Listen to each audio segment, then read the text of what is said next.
Hi guys! Hoje nós vamos ver a quarta semana do PET 1, exercício 1 e 2 nesse vídeo.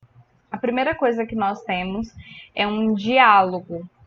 Ele fala para a gente ler o diálogo e responder as perguntas. Mais uma vez, o nosso foco nunca é ler um texto, porque não necessariamente vocês vão saber tudo que está escrito nesse texto.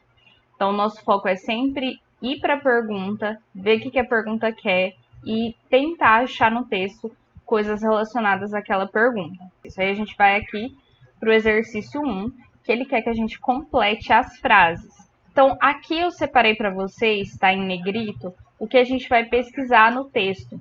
A primeira coisa que vocês têm que fazer, às vezes vocês não vão ter lá uma professora para colocar em negrito o que vocês vão precisar pesquisar. O que vocês vão fazer? Vocês vão pegar o que está escrito aqui e tentar achar palavras extremamente iguais, ou frases iguais, ou muito parecidas no texto. Então, entre comparação, vocês pegam isso aqui e vão no texto. E aí vocês vão achar alguma coisa parecida, vocês vão saber mais ou menos o que o exercício quer. Então, aqui eu já coloquei em negrito para vocês o que a gente vai pesquisar. E também já trouxe aqui separado. Ó, may go to law school. Aqui é a mesma coisa, may go to law school. Tá vendo que aqui tem um when? Que esse when a gente já falou que é uma question word, que significa quando. Se esse when não tá exatamente nessa parte aqui onde tá as mesmas palavrinhas que a Beth tá usando, a gente acha ele logo atrás quando o Andrew tá falando com ela. Então aqui tem o when you graduate. Então aqui a gente já sabe, Beth may go to law school when she, e depois aqui tem um with e good grades. Se a gente volta no texto, a gente tem aqui o with e a gente tem good grades. O que tem no meio disso? O verbo get. Então, um a gente vai usar o graduate, o outro a gente vai usar o get. Só que aqui, ó, presta bem atenção no pronome usado. Esse pronome aqui é o you e esse pronome aqui é o I. Só que quando a gente for transcrever aqui, a gente vai usar o pronome she. Provavelmente vocês já devem ter aprendido que quando é com o pronome she, no presente, vai ter um acréscimo de S nos verbos para he, she, it. E também tem umas outras formas aqui, ó, que é S para esses casos aqui. Então, a gente tem que tomar muito cuidado nessa questão quando a gente vai transcrever uma frase, só que está mudando o pronome. É a mesma coisa no português de eu estar falando assim, eu vou dar aula amanhã. Eu acabei de te contar, eu vou dar aula amanhã. Mas você vai contar para o fulano que eu te falei. Você não vai falar, eu vou dar aula amanhã. Porque quem vai dar aula é a Nayara. Então, você vai falar, ela vai dar aula amanhã.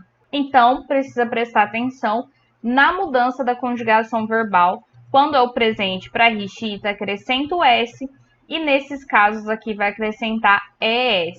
Então, vocês vão colocar os dois aqui. When she graduates. If she gets good grades. Depois, na letra B, eu também coloquei em negrito para vocês o que vocês vão pesquisar. O que eu quero que vocês prestem atenção aqui? Sempre quando a gente tiver um exercício de interpretação de texto, como é o caso desse exercício 1, não precisa necessariamente saber o que o texto está falando. A gente não precisa buscar saber a tradução. Claro que, assim, aumentar o vocabulário de vocês no conteúdo de inglês é muito interessante. Mas se você chegar numa prova do Enem, alguma prova de vestibular, e for interpretação de texto, e vocês não souberem nada, não precisa se desesperar. O que eu quero que vocês comparem é o que está sendo pedido no exercício. Procure palavras que estão sendo pedidas no exercício a palavras que estejam no texto. Quando vocês acharem essas palavras, a gente conseguiu achar o que o exercício quer, que no final das contas são verbos, e a gente ainda vai conseguir fazer a conjugação desses verbos. Logo em seguida, a gente tem aqui uma parte de gramática, que é o Present Tense Verbs with Future Meanings. Isso aqui nada mais é do que usar o presente junto com o futuro, para explicar alguma coisa do futuro. Só que, por que estão juntas essas duas estruturas? Porque uma depende da outra para acontecer. Então, se eu falo, por exemplo, assim, eu vou para a faculdade se eu passar de ano. Então, você só vai para a faculdade se você passar de ano. Então, uma situação precisa da outra para acontecer. Por isso que a gente tem uma no presente e uma no futuro. E é exatamente isso que ele vem falando aqui, ó. What are you going to do when you graduate? Essa parte aqui com going to é no futuro. E essa parte de cá, no presente. O que você vai fazer quando você se formar? If I get good grades, I may go to law school. Se eu tiver boas notas, eu vou para a faculdade de Direito. Sempre tem uma parte no futuro que está dependendo da parte no presente para acontecer. E ele te traz aqui um macete para você saber quando que você vai usar o presente. Você vai usar o presente depois dessas palavrinhas aqui. If, when, after and before. Aí no exercício 2, ele quer que você saiba qual que é a conjugação certa e complete com uma ideia que você queira. Caso você não esteja com uma imaginação muito boa, eu deixei aqui em azul sugestões de como vocês podem completar. E também eu coloquei em vermelho as palavras que ele explicou aqui, que logo depois delas vem o presente.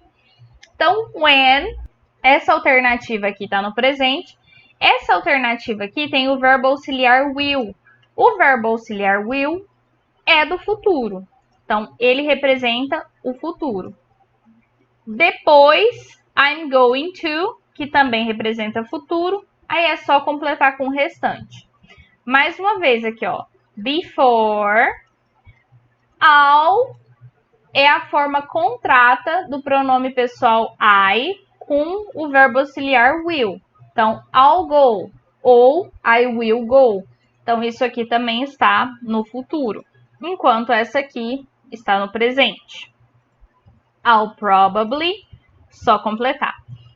Essa letra C é um pouquinho diferente. Por quê? Porque a palavrinha que a gente tem que olhar para saber como que a gente vai completar tá lá na frente. Só que aqui a gente vai ter que completar com a nossa ideia, né? Então aqui, ó, maybe, I'll, não sei se vocês lembram, mas vamos recapitular aqui.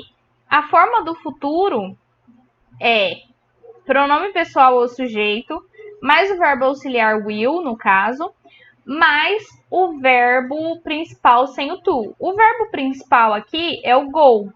Então, é só colocar o resto da frase. Ele não vai vir como going, goes, ou no passado, went. Não, ele é o verbo normalzinho sem o to. I'll go to the club. E assim vocês vão fazer as outras, certo?